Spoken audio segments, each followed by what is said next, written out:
நம்மளே நம்பி மக்கள் இப்படி போட்டிருக்குதுல, இவளுக்கு நம்ம பூர்த்தியா செஞ்சிருவோமா அப்படிங்கிற ஒரு நோக்கம் தான் வந்துச்சு.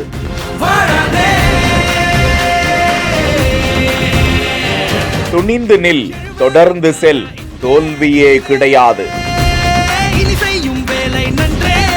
துணிச்சலான பெண் ஊராட்சி தலைவி.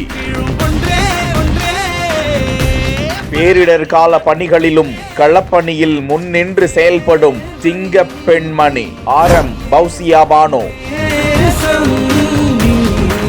நான் ரொம்ப பொறுமை இல்லாத ஆளு.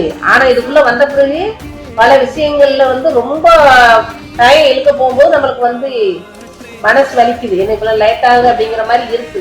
ராமநாதபுரம் மாவட்டம் பனைக்குளம் ஊராட்சி மன்ற தலைவராகவும் மண்டபம் மத்திய ஒன்றிய திமுக துணை செயலாளராகவும் பதவி வகித்து வரும் இவர் தனது ஊராட்சியின் வளர்ச்சிக்கு தொடர்ந்து ஆக்டிவாக இருப்பவராக பணியாற்றி அது சம்பந்தமான காணொளிகளையும் வலைதளத்தில் தொடர்ந்து பதிவிட்டு வருகிறார். மக்களுக்கு தேவையான பணிகளையும் ஊருக்கு தேவையான அடிப்படை வசதிகளையும் பூர்த்தி செய்வதில் முழு முனைப்பு காட்டி வரும் இவர் அந்த பகுதியில் பிறப்பு முதல் இறப்பு வரை எந்த ஒரு நிகழ்வாக இருந்தாலும் முன்னின்று ஊராட்சி தலைவர்கள் இப்படித்தான் இருக்க வேண்டும் என்ற ஒரு முன் உதாரணத்தை கற்பிக்கவே செய்கிறார். நிலையில் அண்மையில் பெய்த கனமழையின் காரணமாக ஊராட்சியில் தாழ்வான பகுதிகளில் தேங்கியிருந்த தண்ணீரை வெளியேற்றும் பணியிலும் முனைப்பு காட்டி ஒரே நாளில் நீரை வெளியேற்றி மக்களிடம் பாராட்டை பெற்றவராய் திகழ்ந்து வரும் ஊராட்சி தலைவி பௌசியா பானு அவர்களுக்கு பாராட்டுக்கள் குவிந்து வருகின்றன.